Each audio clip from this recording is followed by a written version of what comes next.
Esse é o Ancapsu e nós vamos falar agora sobre o STF querendo contratar influenciadores. Olha que coisa, o STF está caindo na mesma armadilha que cai o governo Lula. Ah, o STF está com uma imagem muito ruim na população brasileira. A gente falou sobre isso num vídeo ontem, né? Que só 16% dos brasileiros aprovam o trabalho de ministro do STF, segundo a pesquisa. A gente falou sobre isso extensamente num vídeo ontem, e o STF concluiu que é porque eles não conseguem conversar na internet. Não temos que contratar influenciadores para falar bem do STF, para ajudar nisso daí. Vão cair na mesma roubada que o governo Lula. O governo Lula também tinha essa impressão, não, porque como é que pode? O povo não gosta mais da gente, porque a gente está fazendo igualzinho que a gente fazia antes, as roubadas, tudo que a gente fazia antes, só que agora eles percebem que a gente é uma cambada de inútil, né? Pois é, exatamente, esse é o problema. Agora as pessoas percebem, as pessoas têm muito mais informação hoje do que tinham há 10, 20 anos atrás por conta da internet. É isso que muda a coisa. A quantidade de informação que circula sobre essa coisa toda. Achar que vai ser a linguagem, que tem uma linguagem atraente, vai fazer o STF, vai fazer as pessoas gostarem do STF, não, beleza, eles vão gastar dinheiro com isso à toa. Vamos entender esse caso aqui. Essa notícia foi sugerida por Siga-me os Bons, Bananinha Não Tem Ombro e várias outras pessoas. Obrigado aí ao pessoal que sugeriu notícias lá no nosso site, no visãolibertaria.com. E obrigado a você que está assistindo o nosso vídeo. Se você gosta do nosso conteúdo, por favor, deixe o seu like e se inscreva aqui no canal, né? Pois bem, a gente falou sobre essa pesquisa ontem que mostrou que só 16% dos brasileiros aprovam o trabalho dos ministros do STF, ou seja, só uma pequena micro maioria, 42% querem, discordam do STF, estão com raiva do STF, acham que o STF está fazendo merda, e isso é um perigo para o STF, como eu expliquei para vocês no vídeo de ontem. Por quê? Porque embora o STF não seja um partido político, não seja influenciado diretamente pela política, né? Os ministros não são eleitos, eles não precisam se preocupar em ganhar voto, todos eles vão ficar até o fim da vida útil deles, aos 75 anos de idade lá no STF, e depois vão se aposentar regiamente, entupindo o cu de dinheiro, e então não tem problema nenhum, eles não precisam se preocupar com política, né? Só que é aquela conta que eu falei para vocês, né? A conta que eu falei para vocês, que esse pessoal no início descartava totalmente, que não tem problema nenhum não gostar do STF, ninguém gosta de juiz não, e coisa e tal. É muito mais do que não gostar do STF, o pessoal está revoltado com o fato do STF, está se metendo em tudo. Né? Enfim, a gente já falou sobre essa pesquisa, né? E qual que é o problema disso para o STF? Que já estão começando a ver isso, eu tenho falado aqui há algum tempo. Vai chegar 2026, quem vai ganhar a eleição para senador, para deputado e para presidente da República vão ser justamente os candidatos que se mostrarem mais anti-STF, mais anti-Lula e anti-STF. Eu acho que só vai ter um nome para presidente, é o Bolsonaro, ou se o Bolsonaro for proibido de participar da eleição, o nome que o Bolsonaro indicar. Então, ou seja, eles estão vendo essa roubada. Um bolsonarista vai ganhar a próxima eleição e vai fazer uma maioria folgada no Senado a ponto de poder até fazer o impeachment de ministro do STF, né? Então essa é a situação. O STF já percebeu que isso é um problema para eles podem ser ameaçados em 2027 justamente como a revolta política por conta disso. Só que aí eles estão encucados. Como é que só 16% dos brasileiros que aprovam os trabalhos? Não é possível. A gente faz tudo tão certinho. A gente sempre fez assim. E, de novo, eles não estão errados. Eles sempre atuaram assim, tá? Eles têm ficado mais políticos, né? Têm entrado mais em questões políticas. Mas isso é o desespero da esquerda. Porque antes a esquerda conseguia tratar esses temas todos na área política. Como agora a esquerda não tem mais maioria em lugar nenhum, não tem mais corações e mentes das pessoas, eles tentam se segurar na justiça. Mas, de novo, é um absurdo isso, né? E aí, o que acontece agora? Ninguém gosta do STF mais. Qual que é a visão deles? A mesma percepção idiota que o Lula teve de que o problema é a comunicação. O problema é que a gente fala aquele juridiquês e coisa e tal, que o povo não entende, então a gente precisa explicar para o povo o que a gente está fazendo aqui, né? Aí eles decidiram chamar um monte de gente, decidiram chamar esse tal de Misael, como é que é o nome dele?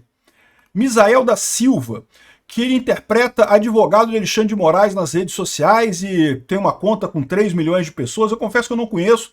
Eu conheci o Misael Isidoro, que era o advogado do Joaquim Teixeira. O Misael da Silva eu não conheço, mas diz que é uma influência que tem um monte de gente que sai fazendo pergunta na rua e coisa e tal. Bom, esse aqui é o Misael Isidoro, não, Misael da Silva, lá, acho que é João Pessoa isso aqui, pô, parece o Rio de Janeiro isso daqui, não sei onde é que é isso daqui não. Enfim, ele tá aqui com a terninho dele na praia e coisa e tal, e aí parece que ele foi convidado aqui na própria rede social aqui. Ele estava fazendo uma reportagem, um vídeo dele qualquer, e o STF colocou aqui, ó, Dr. Misael, advogado de Alexandre de Moraes, favor checar seu inbox da melhor forma e coisa e tal. E aí, ou seja, estão querendo que ele vá lá no STF no dia... em agosto. Em agosto parece que vai ter um evento lá em que eles pretendem conversar com influenciadores, eles querem, né, conversar com influenciadores, que é dia 13 e 14 de agosto, com a presença dos ministros, e ele vai ser um dos influenciadores que foi chamado ali. Eu não sei qual é o tipo de material que ele faz em termos de internet, eu imagino que não seja crítico ao STF, por isso que ele foi chamado nessa história. Não é a primeira vez que o STF faz isso aqui, ó. Barroso pede para ser convidado por influenciadores para melhorar a comunicação. Então ele está achando que ele vai melhorar a comunicação do juiz. É esse que é o problema do pessoal, né? E, de novo, eles estão errando da mesma forma que o Lula errou. A comunicação na internet do Lula é uma bosta? Sim, a comunicação do Lula na internet é uma bosta.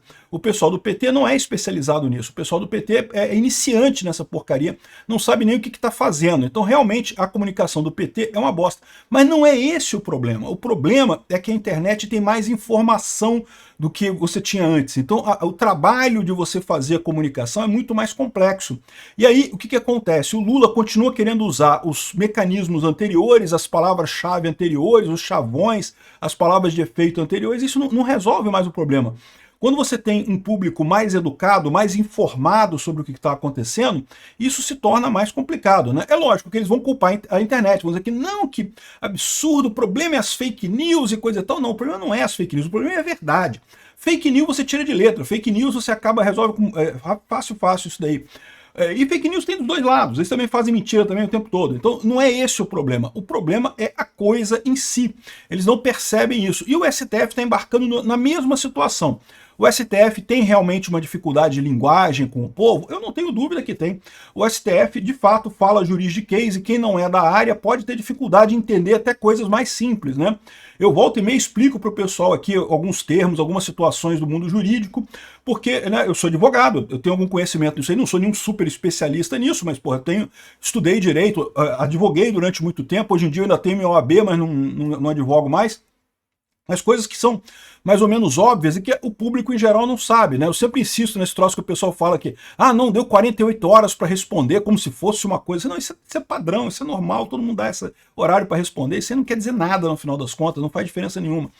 Mas enfim, o ponto é esse. Esse pessoal poderia ter uma comunicação melhor? Poderia. Se tiver uma comunicação melhor, vai resolver o problema de imagem do STF? Não, não vai resolver o problema de imagem do STF. Porque, olha só, o próprio Barroso fala aqui, ó, nós estamos tentando melhorar a imagem, a comunicação com a sociedade e usar uma linguagem mais simples, né? Vocês sabem que advogado gosta de falar difícil exatamente porque isso é uma arma, né? Uma artimanha que o advogado usa, né? Quando você está argumentando com a outra parte, quando você está...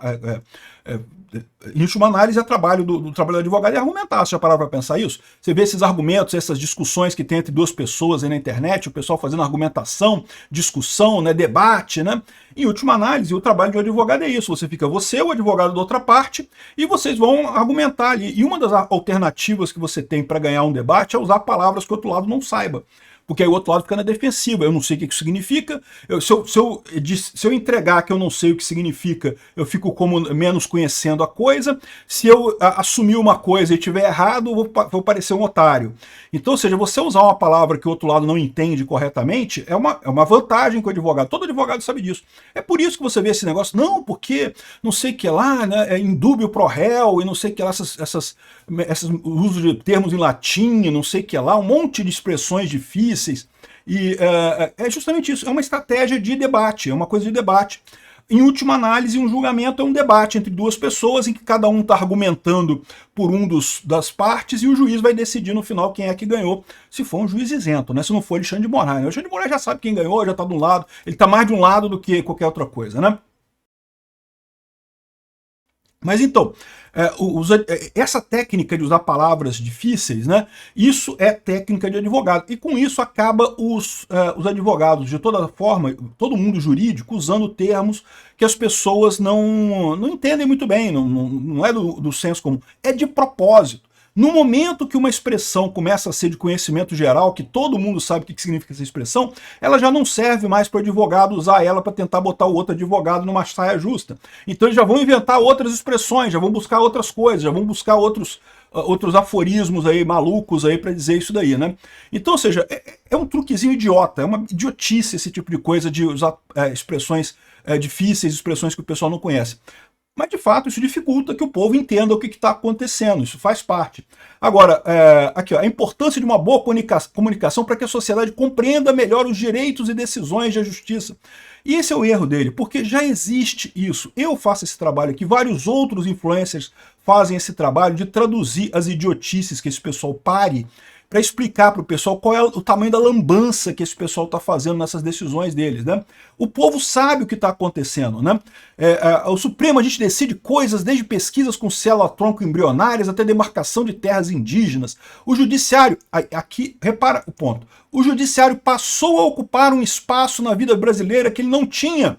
Esse é o problema, Barroso. O judiciário está invadindo espaços que não são dele. Então o problema não é o fato de as pessoas não entenderem o que você está falando, as pessoas entendem o que vocês estão falando. E você pode falar assim, Peter, mas você está dizendo aí que o pessoal traduz para o povo a decisão do STF, mas você é crítico do STF, então você traduz de uma forma, né, crítica, né? E é verdade. Mas eu tenho certeza que você vai encontrar gente lá na esquerda e traduz de outra forma, né? Ou seja, você vai ter... Essa é a beleza da internet. Você vai ter inúmeras pessoas explicando a mesma coisa de vários pontos de vista. E aí cabe a você, meu amigo, pegando essas informações todas de um lado, de outro e coisa e tal, e chegar com tem razão, eu acho que esse lado aqui é o que está certo, eu acho que o STF está fazendo lambança mesmo. Porque se você não acha isso, bom, enfim, deixa para lá.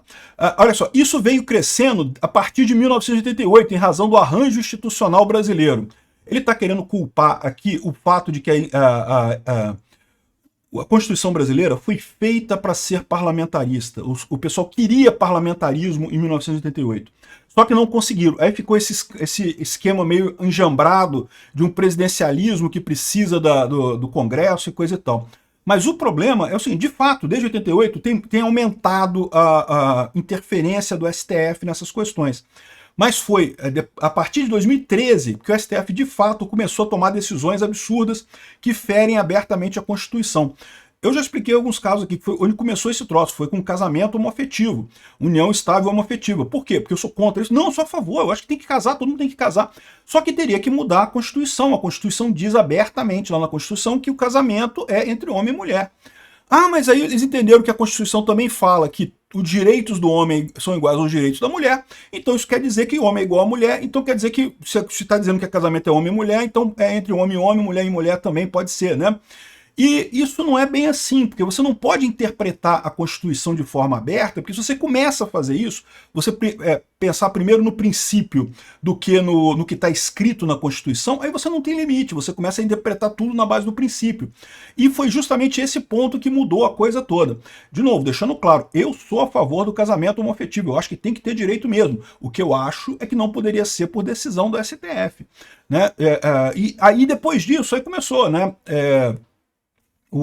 Questão de terras indígenas, marco temporal e não sei o que lá, e que não pode nomear, o presidente não pode nomear o diretor da Polícia Federal, e que não sei o que lá, e ser de direita é crime, e prende todo mundo da direita, e não sei o que lá. Ou seja, você chega num ponto que você começa a pegar as suas ideias políticas e achar que aquilo ali é o que está certo, né?